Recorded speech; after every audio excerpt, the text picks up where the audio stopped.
Bismillahirrahmanirrahim.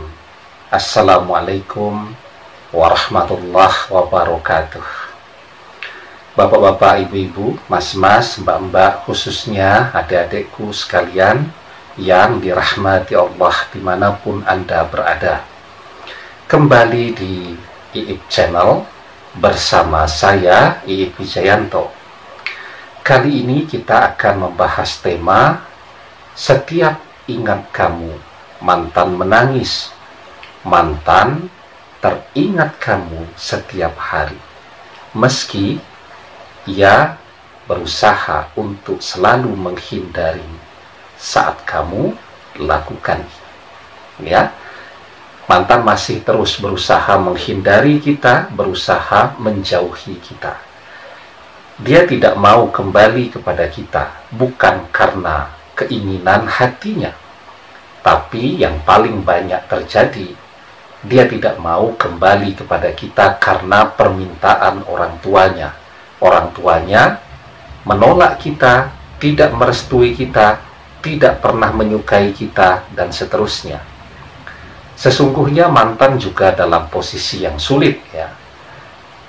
Hati kecilnya ingin kembali kepada kita, tetapi setiap hari yang dia dengarkan dari orang tuanya, jangan pernah kembali kepada kita lagi.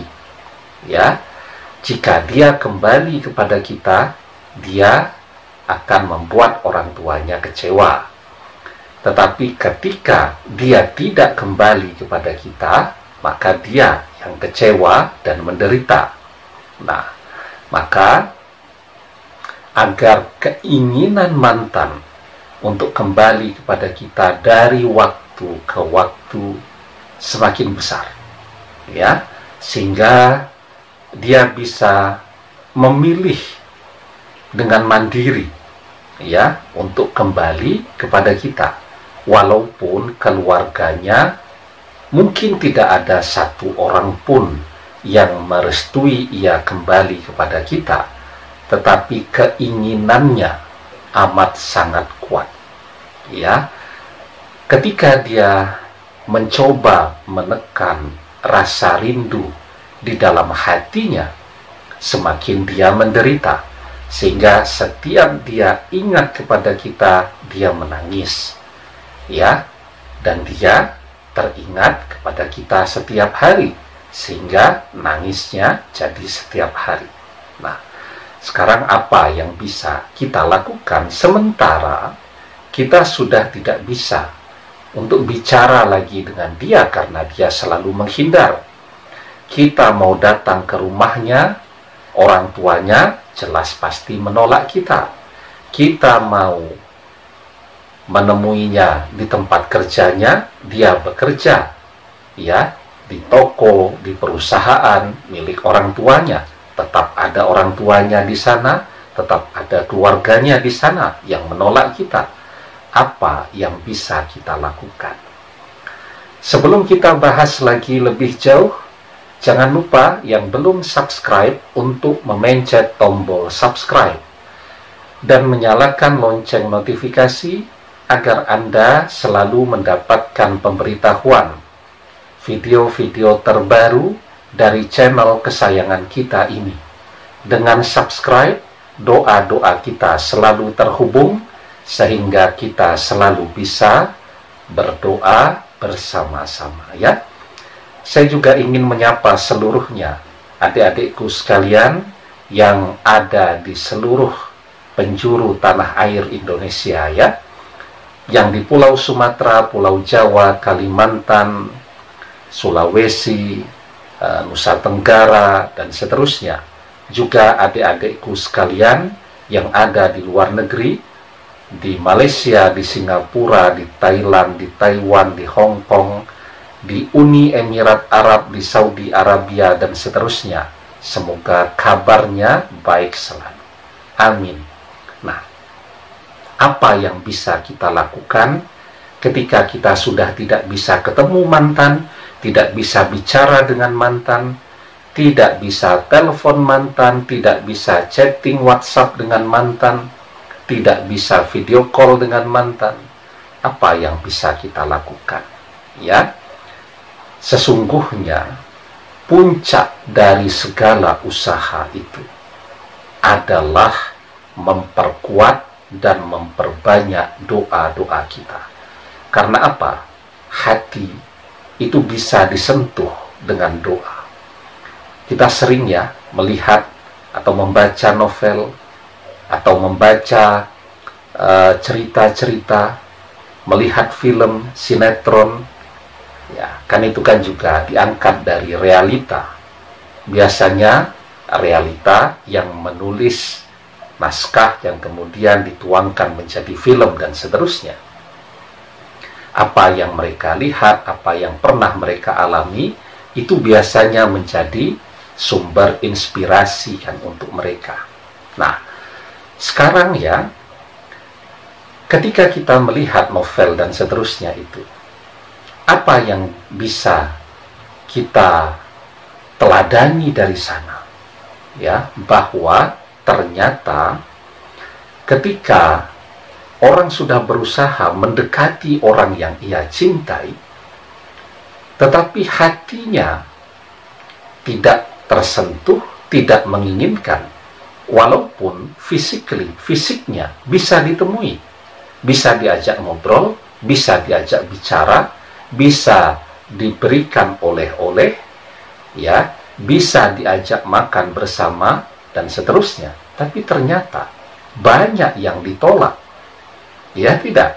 Padahal dia sudah berusaha maksimal, dia sudah berusaha menampilkan diri agar menjadi orang yang paling menarik di depan orang yang ia cintai. Tapi cintanya ditolak. Ya, mungkin banyak di antara kita juga yang mengalami demikian dulu. Sebelum ketemu mantan, ya, kita sudah berusaha, tetapi ternyata ditolak. Padahal kita bisa menemuinya, ya, kita bisa bicara dengan dia, kita bisa telepon dia sampai berjam-jam. Tetapi hati manusia yang bisa menyentuhnya agar dari tidak peduli kepada kita menjadi cinta kepada kita, agar dari tidak menyukai kita jadi sangat membutuhkan kita. Yang bisa melakukannya adalah doa-doa kita. Ya, hati manusia itu berada di dalam tangan Allah, ya, di antara jari jemari Allah, di dalam kekuasaan Allah. Ketika kita menginginkan seseorang, kita minta kepada Allah agar hati orang yang kita cintai itu juga berbalik mencintai kita, agar hati orang yang kita cintai itu mendekat kepada kita, agar hati mantan yang berusaha untuk membenci dan menjauhi kita menjadi amat sangat cinta dan membutuhkan kita. Allah yang membolak-balikkan hati manusia, sehingga yang bisa kita lakukan adalah berdoa, memohon terus kepada Allah tanpa henti, tanpa mengenal menyerah, ya, dan kita berusaha terus untuk menyentuh hati mantan dengan doa-doa kita, ya, kita minta kepada Allah, kita kirimi juga hati mantan dengan berbagai amaliyah yang bisa kita lakukan. Yang hafal surat Al-Fatihah, setiap selesai mengerjakan sholat fardu, sediakan waktu 5 menit, kirimi mantan surat Al-Fatihah. Kita mohon kepada Allah, ya Allah, dengan karomah surat Al-Fatihah, lunakkan kerasnya hati mantan. Buat mantan yang sudah melupakan kita untuk mencintai kita kembali. Amin. Ya, kemudian kita kirimi mantan surat Al-Fatihah 1 kali saja setiap selesai sholat. Kemudian yang bisa surat Al-Ikhlas, kirimi hati mantan juga surat Al-Ikhlas. Lakukan terus. Karena sesungguhnya doa yang bisa menggerakkan hati seseorang, yang bisa membalikkan hati seseorang dari jauh menjadi dekat. Karena sesungguhnya cinta yang sejati itu adalah doa yang panjang. Ya, karena itu teruslah memohon kepada Allah. Di dalam sebuah hadis kita diajarkan, laisa syai'un akrama 'alallahi ta'ala minad doa. Tidak ada sesuatu yang lebih besar pengaruhnya di sisi Allah selain doa. Ya, dengan berdoa kita menjadi dekat dengan Allah. Ketika kita dekat dengan Allah, maka doa kita menjadi doa yang mustajab. Kita kirimi terus hati mantan dengan amalan yang bisa kita lakukan. Amalan apa saja, semua amalan insya Allah baik, ya. Kita kirimi waktu demi waktu. Amalan itu akan semakin menguat, ya, akan memberikan pengaruh yang kuat di dalam hati mantan. Nah, kuncinya kita terus mau berdoa, memohon kepada Allah, dan terus mengerjakan amalan yang kita kuasai, ya, insya Allah dengan izin dan pertolongan Allah, hati mantan akan kembali mencintai kita. Ya, setiap dia ingat kita, dia menangis. Padahal dia ingat kita setiap hari. Ya, kalau sudah tersentuh hati, sudah mulai dia menangis merindukan kita, maka insya Allah tidak akan lama lagi mantan akan datang kepada kita. Walaupun keluarganya mungkin tidak ada yang setuju dengan kehadiran kita. Demikian, semoga bermanfaat. Wallahu a'lam bishawab, billahi taufiq wal hidayah. Assalamualaikum warahmatullahi wabarakatuh.